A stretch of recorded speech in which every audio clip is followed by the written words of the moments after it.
Monsieur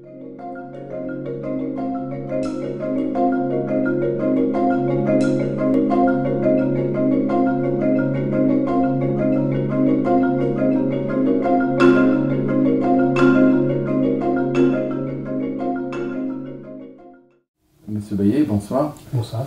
Je suis très heureux de pouvoir m'entretenir avec vous. Vous êtes parmi les anciens professeurs de l'Académie. Vous avez bâti le cours de guitare. Vous avez d'autres fonctions au sein de l'Académie, dont on parlera tout à l'heure. Mais ce que j'aimerais vous demander dès le départ, c'est de nous dire un petit peu quel a été votre parcours en tant que musicien, en tant qu'artiste, qui vous a mené à devenir professeur de guitare, devenir guitariste, avoir choisi la musique comme métier,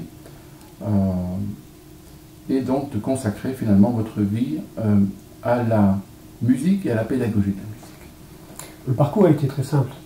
En fait, donc en école primaire, première année, deuxième année, on avait des cours de musique, comme ça se faisait avant, dans nos heures de cours. Et le professeur m'a remarqué, tout simplement. Donc à la sortie de l'école, ce professeur-là a vu mes parents et a conseillé, a dit tiens, apparemment, Michael aurait une attirance pour la musique. Et c'est comme ça que ça a commencé. L'année d'après, ils m'ont inscrit à l'académie et j'ai voulu faire la trompette. Ça a toujours été la trompette mon premier instrument. C'est ça. L'année d'après, j'ai essayé la guitare et là, j'ai mordé un peu plus que la trompette et j'ai continué. J'ai regardé les deux instruments. En parallèle. Voilà. Et après, j'ai toujours touché un peu aux autres instruments, mais en continuant la guitare comme instrument principal. C'est ça. Est-ce que vous vous rappelez ce qui vous a attiré dans cet instrument Je crois que c'est l'acoustique de la guitare. Déjà peut-être un volume sonore un peu moins puissant, plus calme, qui correspond peut-être plus à mon caractère. D'accord. Et déjà, ça je m'en souviens très bien, la différence de professeur à l'époque à l'académie, le caractère du trompettiste était tout à fait différent que le caractère du professeur de guitare. Et ça m'a tout de suite plu. Ah oui, d'accord. Et maintenant, j'ai ce caractère-là plus calme. Mais j'ai toujours continué après les instruments avant. Après la trompette, j'ai essayé le corps. Le corps, j'aimais bien aussi, mais déjà, comparé à la trompette, le corps est un instrument plus doux. Ce qui m'a permis de jouer énormément en orchestre. Orchestre, fanfare. Et là, j'avais un peu deux facettes. Vraiment le guitariste très posé, mais en attendant, je veux dire, les soirées, les week-ends, toujours dans les orchestres, fanfares, amateurs ou professionnels. D'accord. Voilà, ce qui m'a permis de connaître énormément de gens. C'est ça. Et je crois que c'est ça qui m'a décidé, voilà, ben, ma vie, ça sera dans la musique. D'accord. Parce que là, j'ai commencé à côtoyer plein de professeurs, connaître des directeurs, et voilà, c'était parti. Mais alors, le corps, donc, dans des formations de fanfare. Et orchestre symphonique. Et un orchestre symphonique. Vous vous souvenez encore des productions que vous avez faites L'orchestre symphonique, c'était l'orchestre du Val-de-Sang. C'est ça, d'accord. Voilà, donc c'est comme ça que je connais très bien la région, parce que j'ai joué énormément ici, ça. dans l'orchestre de Val-de-Sang. Et après, j'ai été aussi joué sur Tammy-Novlet, dans les fêtes du Nouvel An, tout ça, je jouais dans l'orchestre là-bas. D'accord. Parce que mon professeur c'était Christian Durieux, qui jouait là-bas et qui m'a fait rentrer. D'accord. Tout simplement. Et vous avez fait du grand répertoire classique, Beethoven, Mozart, Schubert. Ouais. C'est ça. Vraiment, et des pièces plus modernes dans le symphonique? Non, contemporaine, ça je ne m'en souviens pas. Peut-être qu'on aurait touché un peu... Jazz, ça je l'ai fait après, parce que là j'ai commencé la guitare basse aussi. Et là j'ai joué énormément de jazz en étant bassiste dans un orchestre de jazz, un big band de jazz. Un big band? C'était vraiment les big band. Ah oui, d'accord. Voilà. Ce sont des amis en fait qui sont venus vers moi, qui avaient monté ça dans un groupe de jeunes. Ouais. On a fait ça, bon, je veux dire, 10-15 ans. Ah oui, d'accord. Et vous étiez à combien dans ce big band? Ben, la formation complète. Donc il y avait 5 saxophones, 4 trombones, 5 trompettes, la basse, piano. Et donc aussi j'ai encore côtoyé énormément de gens. Et, voilà. Donc j'ai une petite formation jazz, connaissance des accords, qui m'a amené aussi après, plus tard, au conservatoire réal, à rentrer dans l'orchestre de jazz, mais là la guitare. D'accord. Voilà. Par M. Conon qui me connaissait bien et qui m'a dit, bah, tiens, comme tu es le seul guitariste classique qui fait du jazz, tu iras à la guitare électrique. Et là j'ai fait un peu de guitare rythmique électrique dans un big band aussi. Donc j'ai touché énormément de musique. C'est ça, différent, de styles différents. De styles différents, des personnes tout à fait différentes. Est-ce que vous avez fait des ensembles de guitares aussi? Non. La guitare, c'était toujours vraiment en solo. En solo, vraiment que pour moi. Je n'ai jamais fait de récital de guitare, je n'ai jamais fait de structure de guitare. Au conservatoire, je n'ai jamais été en musique de chant pour la guitare. C'était vraiment tout ce qui est instrument avant pour les orchestres et toutes les tournées qu'il y avait. Voilà. Et donc, quelques années en académie, avec toutes ces belles expériences diverses. Et puis alors, le moment de choisir Ça, donc, une fois en humanité, j'ai fait les humanités artistiques, là, avec la guitare. Là, j'étais au conservatoire à Charleroi. Et après, à ce moment-là, je le savais. C'était l'enseignement de la guitare. Là, j'ai commencé tout doucement à arrêter les orchestres et tous les alentours pour entrer au conservatoire à la fin des humanités pour la guitare. Et directement pour être professeur de guitare. Ça a été mon but. Et donc, conservatoire de Mons. Conservatoire de Mons.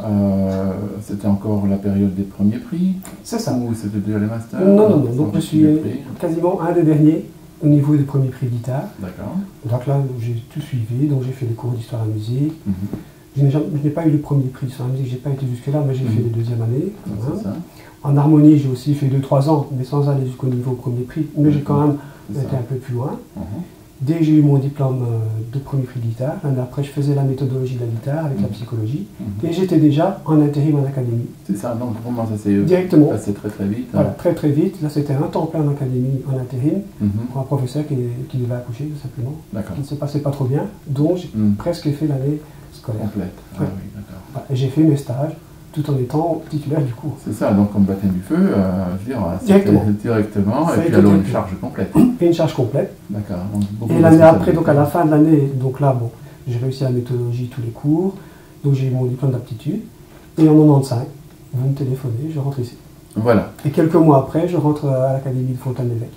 Donc là, ça nous amène tout naturellement, la transition est merveilleuse, vers la pédagogie. Là maintenant, en regardant cette expérience que vous avez sur ces années, quels sont vos principes vraiment de base quand vous enseignez la guitare? Qu'est-ce qui vous paraît le plus important? Quelles sont vos boussoles, on va dire, vos boussoles pédagogiques quand vous travaillez avec les élèves? Voilà, mais donc le principe de base, surtout maintenant, à l'heure actuelle, c'est le semi-collectif. Donc les cours se passent à plusieurs élèves. C'est de faire participer au maximum le plus d'élèves dans un premier temps. Et puis quand même, c'est pas avec un cours individuel. Donc moi j'essaie toujours de scinder mes cours en plusieurs étapes. Je crois que c'est mieux pour l'élève, pour ne pas avoir directement une matière de base comme ça qui arrive. Par exemple, moi je commence par des échauffements. Donc un échauffement demande moins d'aptitude à réfléchir, à penser, ça devient purement physique. Après, on fait un cours collectif. Donc en général, ils ont le même niveau, donc on garde les mêmes morceaux, on les travaille ensemble, et puis on fait un travail individuel. Et donc là, chacun s'écoute mutuellement la même étude, la même œuvre. Et puis à la fin du cours, j'essaye de leur donner un morceau qu'on joue ensemble, un duo, un trio, un quatuor. Soit ils jouent la même voix et moi je fais l'accompagnement, ou alors on essaie qu'ils jouent vraiment qu'eux-mêmes toutes les voix. Ça, c'est vraiment le principe de base. Et donc, forcément, c'est de la musique de chambre pratiquement depuis le début. Alors, depuis le début. Ça, c'est un avantage du semi-collectif. Le désavantage, si on peut dire, du semi-collectif, c'est qu'on avance moins vite. Automatiquement, vu qu'on doit quand même s'adapter au niveau des élèves. Un élève n'est pas l'autre. Je comprends, tout à fait, je comprends bien pourquoi.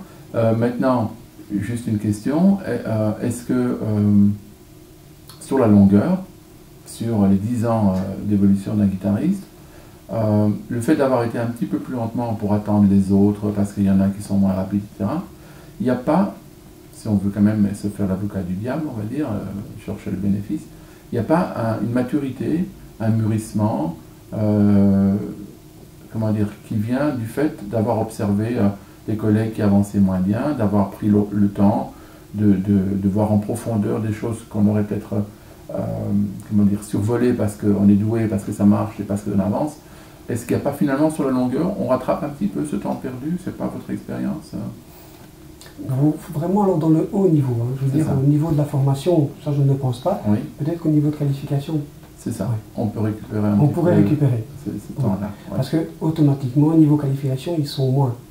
Donc on pourrait commencer avec des groupes de première année à 5-6 élèves. Quand en qualification, on ne sait plus se le permettre. C'est ça. Par le nombre d'élèves et puis par le niveau. C'est ça. Donc automatiquement, on sait peut-être récupérer un peu quelques lacunes qu'on aurait au niveau de formation. Peut-être que ça, ce serait la filière de transition qui permettrait ces choses-là.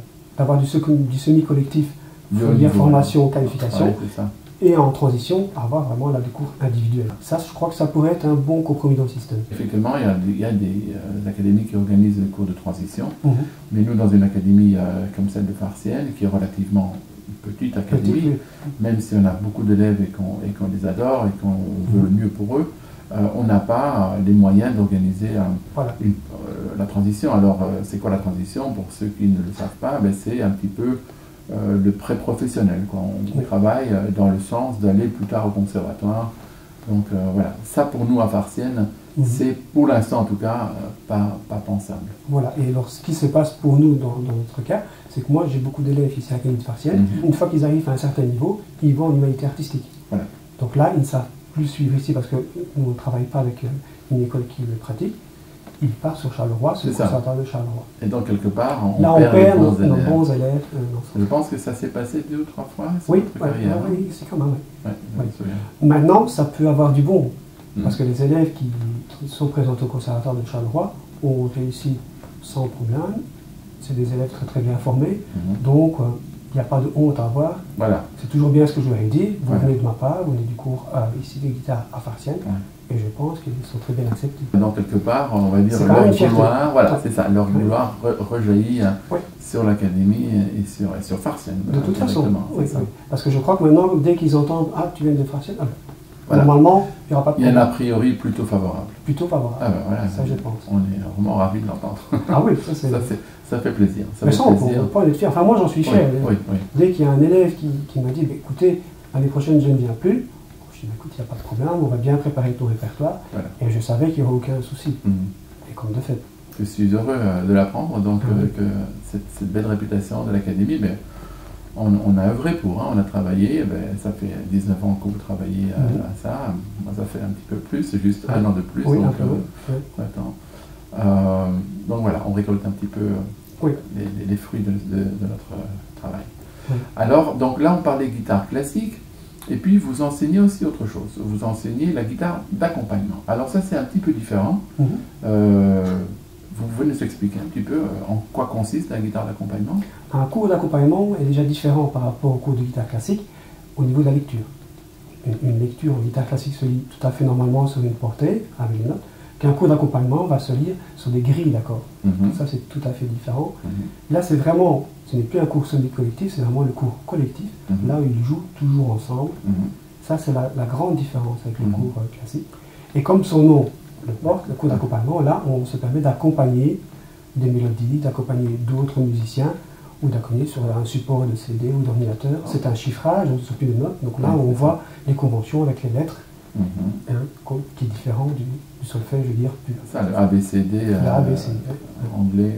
C'est anglo-saxon, en tout cas. Mais c'est bien parce que ça, je crois qu'il y a un moment, ceux qui font le classique et l'accompagnement, ils retrouvent quand ils apprennent des positions de certains accords, ils disent, tiens, dans mon étude, j'ai déjà joué ça. Voilà. Je dis, donc tu vois qu'il y a vraiment quand même une petite corrélation entre les deux, qu'on peut se retrouver. Il y a des passerelles dans les... Et ça peut être très très bien, parce que dans un déchiffrage d'un morceau, s'il repère un certain accord, il va aller beaucoup plus vite. Parce qu'il va se dire, ben non, Do, Mi, ben non, c'est un Do. Hop. Donc il y a un travail analytique quelque part. Très très bien. Intuitivement, on fait une analyse grâce à son cours d'accompagnement. Et ils s'en rendent compte d'eux-mêmes. D'instinct, il dit, ah ben tiens, j'ai déjà vu ça, je sais faire ça. Voilà. Donc ça peut être un bon complément. Et d'habitude, vos élèves du cours d'accompagnement font aussi de la guitare classique?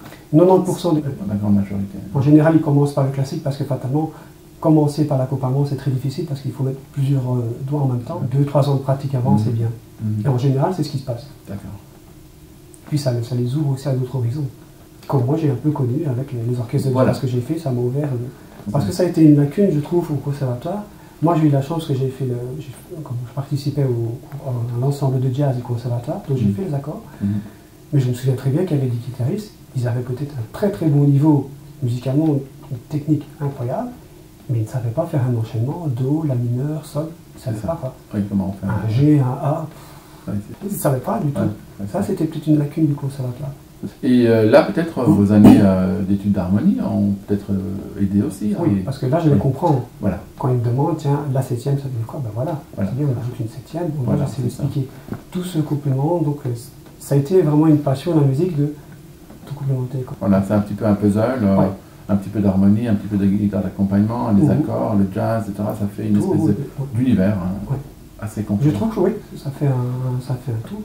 Maintenant, à l'heure actuelle, comme la vie se passe, j'en parle souvent autour de moi avec des élèves adultes, parce qu'on a des élèves adultes. Quand on fait le tour, on dit que c'est vraiment un très très beau métier. Alors, on parle de beau métier. On parle forcément, quand on dit musique, on entend concert. Quand on entend concert, on entend spectacle.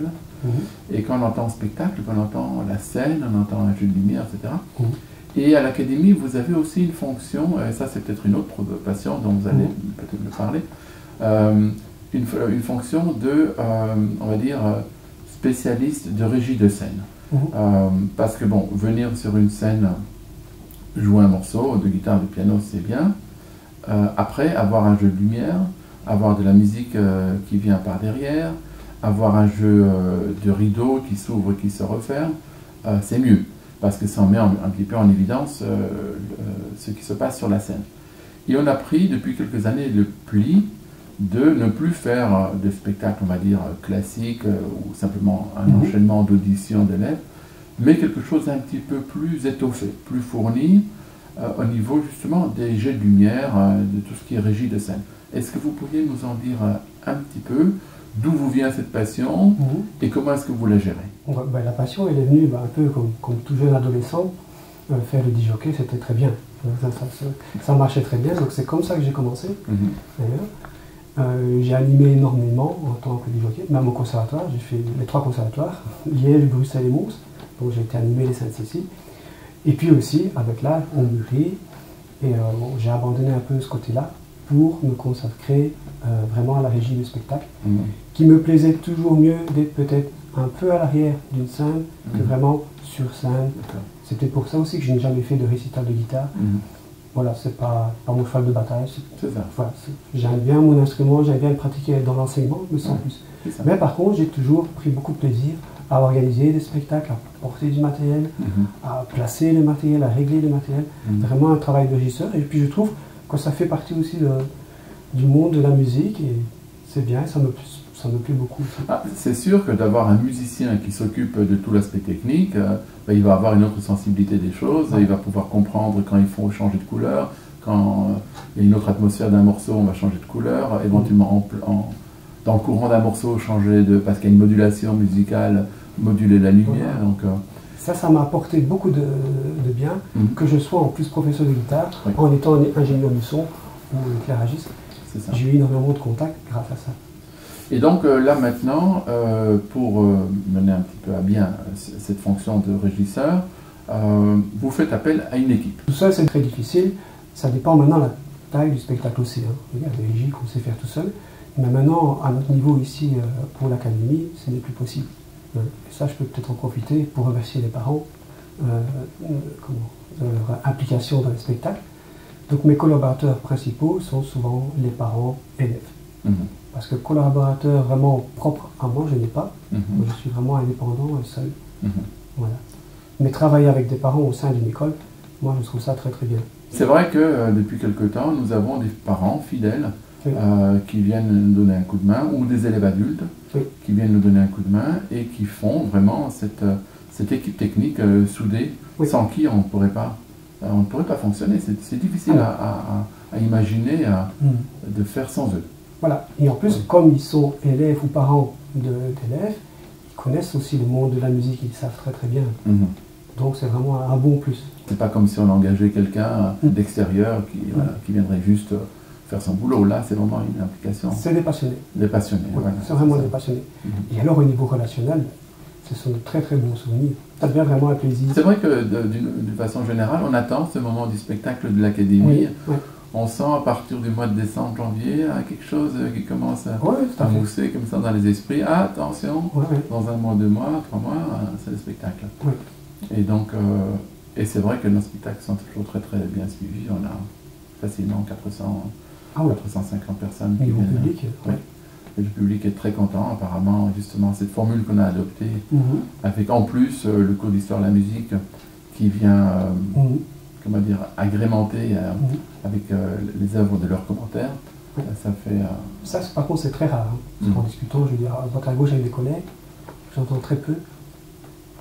Donc là, on a une formule, il faudrait peut-être mettre un copyright. Cette formule-là va se répandre, ça c'est sûr. Ça. Oui, il y en a beaucoup qui demandent, tiens, comment tu fais, ça va se répandre. C'est vrai que c'est un très très beau système. Oui, c'est une belle collaboration parce qu'entre les morceaux, on a quand même le contexte historique, le contexte, on va dire, stylistique, qu'est-ce qui fait la différence du classique, du contemporain, du romantique.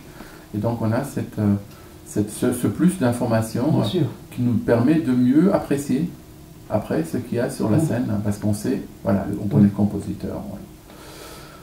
Et donc, on parlait Farciennes, on a parlé de votre fierté d'être professeur à Farciennes, d'envoyer vos élèves et d'avoir des retours.